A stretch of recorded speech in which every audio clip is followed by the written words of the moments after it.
My goodness, y'all. I'm always so late to the party. I never ever discover anything until years after it's been discovered.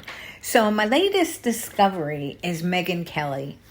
And I'm sure there's many, many people out there that really like her. Probably some that can't stand her. But I just started watching her after she showed up at Trump's rally.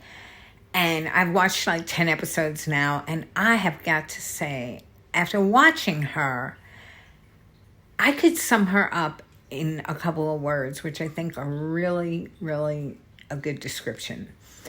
Have you ever been around a girl at a bar and she's the life of the party and she's drunk as all hell and she's funny as all hell and she says whatever comes to her mind and you're enjoying her company so much because she's so outspoken and ballsy and, clever. But then after she has that extra drink or two, she becomes to get a little too drunk and a little too, sloppy, and you're just turning away going, oh, I wish you'd leave me alone. Well, I think MEGYN Kelly is the good part of that drunk girl with none of the bad.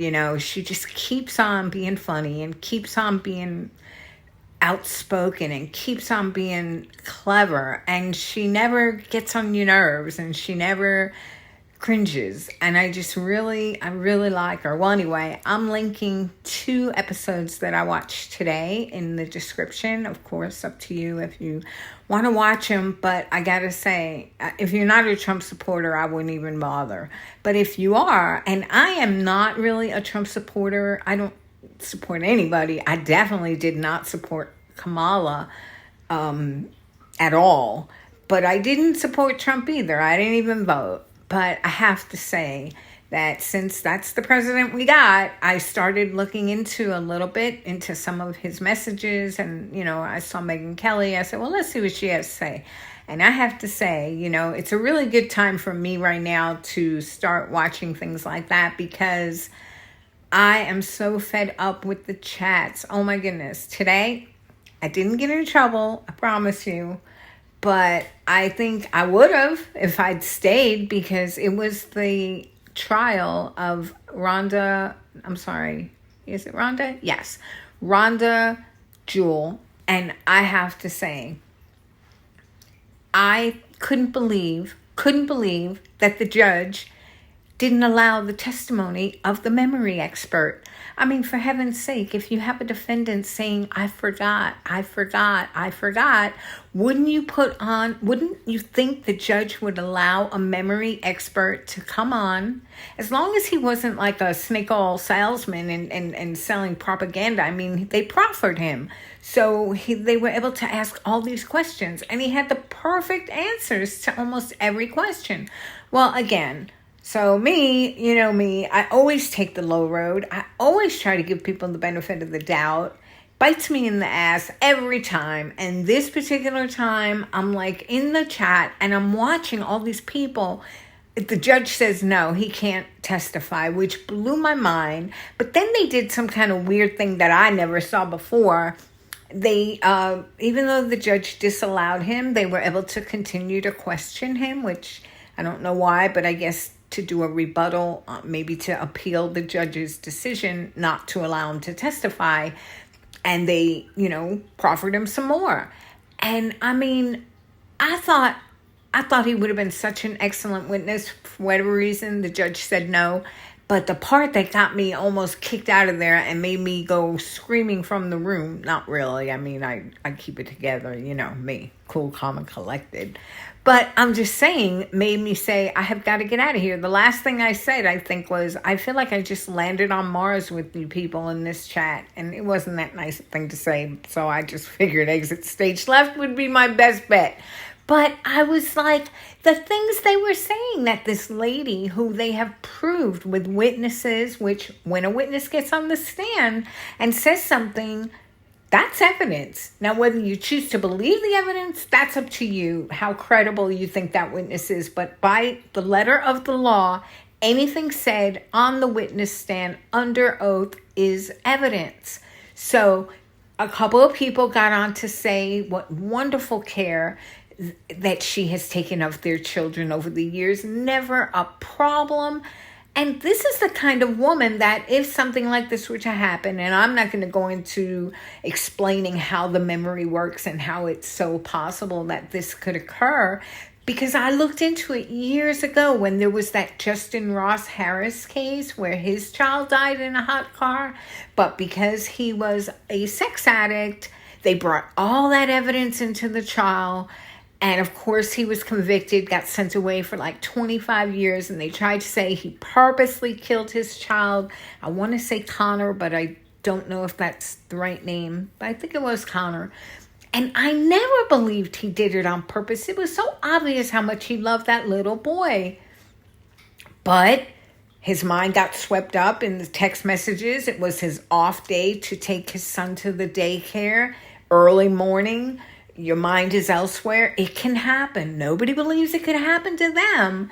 And what was making me so mad in the chats is I'm like, okay, if it had happened to you, you say it could never happen to you ever in a million years, you could never forget your child. Okay, I'll give you that.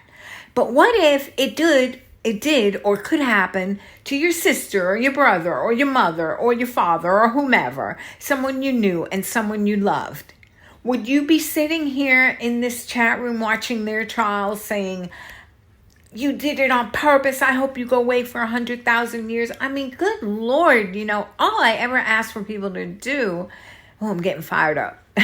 All I ever ask for them to do is just show the mercy to these people that they don't even know, that they would want shown to their loved ones if their loved ones found themselves in a similar predicament. I think it's an honest request, but oh no, they were not having it. I couldn't find one person in that chat that felt that she should just, that she has suffered, because it was so brought out how much she loved that little baby Araya.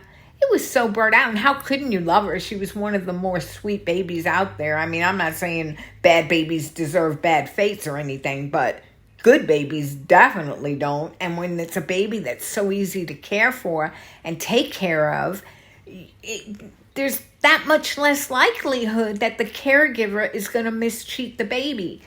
And I don't think this woman mistreated her one iota. I think she really loved that little baby. And when she saw what she had done, I mean, she's probably been living hell for 3 years. And then when you couple just what you've done, you couple that with a jail, lifelong prison sentence, and everybody's like, oh, she doesn't care about the baby. She just cares about what's going to happen to her. Well, hello.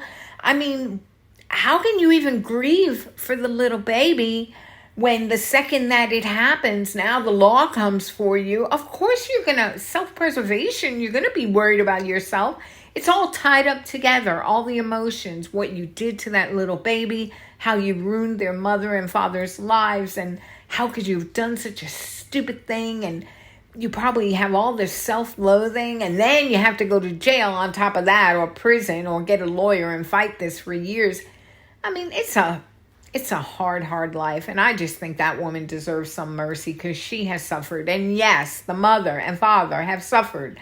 I never say no, and I don't understand why everyone always has to come back with that, because of course the mother and father suffered, but the person on trial is not the mother and father. And if you don't think that the mother and father had such an outpouring of support when this happened, you're cuckoo, because they did. And I don't care who you are. If you experience a terrible crime and you have the support and love of your community to lift you up and pray for you and be there for you, it helps so much.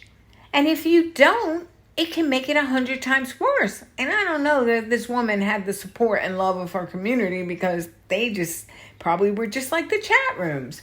But anyway, I'm off that tangent. I don't know if it went to deliberation. I can't even watch it. I'm like peeking out with my fingers when I go to the internet to see, because I just have such a bad feeling, because I haven't called it right in months. Almost every verdict that I predicted was totally wrong.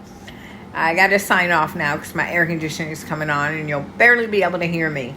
So suffice to say, I'm linking those two Meghyn the Kelly shows that I watched today. They were both so good because they give you the real deal. They don't sugarcoat it. They're not woke. They don't peddle bullshit. I mean, it's the straight dope.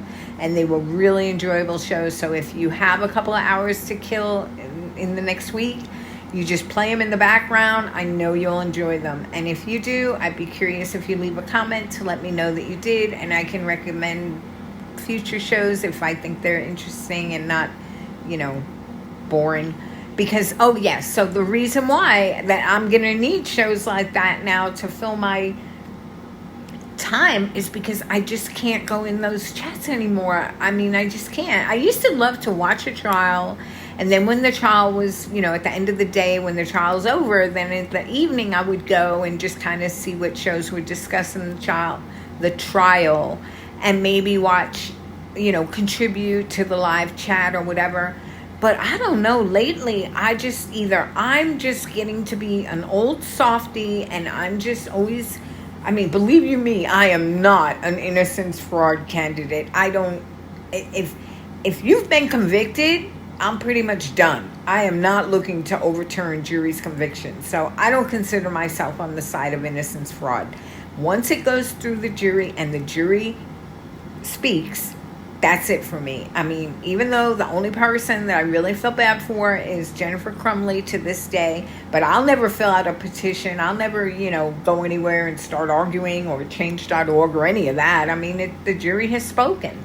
But before they speak, oh yeah, I have plenty to say. And the other thing, just so y'all know, the guy that I mentioned earlier, I was so happy to see that Justin Ross Harris, about 3 years ago, during the pandemic, his appeal came up, and they actually threw out his conviction because his lawyers were smart enough to say they brought in all this sex addiction evidence, and they tainted the whole jury against him, and they just made everybody hate him. I'm sure they worded it a lot better than that. But in the end, the jurors were biased due to all the evidence that should never have come in. And believe it or not, the Supreme Court or appellate court or whoever it is, they said yes, and they overturned his conviction. And when the state was asked if they want to re-prosecute, they said no. Because you know why? Because they didn't have any real evidence that he had tried to murder his child. In fact, all the evidence they had contradicted it. But if they weren't going to be allowed to bring in that, bias evidence on sex addict stuff and text messages and stuff. Well, anyway, so Justin Ross Harris, he is not out yet because... Oh, and so the state said, no, we're not going to re-prosecute. We'll just let him serve out his... He was sexting, whatever, an underage girl. So he got out of federal prison. They let him out. And now he started to serve time on that sentence. So it's about, 5 more years or 3 more years. But then he's out. And he was serving life without parole or something. So... That's a good thing. So justice does work. But I didn't take up for him either. Because once the jury speaks, I know I said that 3 times, but I got to make it clear, I would never, ever, ever, because I visit Roberta's show every single night, and it's drummed into my brain. Anything that smells like innocence fraud, support, or anything like that, I throw up my hands and I shy away from. But when it's a subject that on my own, not has the whole, all these celebrities behind it, if I make my own judgment that this person is being persecuted, I will speak up on that, at least in the chats. I don't go down to the town square or anything. But anyway, that's all I have for y'all today. Have a good weekend, and thanks for listening. And I'm going to link Megyn Kelly's 2 shows because they were so good. And if you agree with me, leave me a comment. If you don't agree, you can keep it to yourself. I don't really, I don't mind the negative comments. You're welcome to leave them. I just direct you to the exits, and that's the end of that. But anyway, thanks, y'all. Bye now.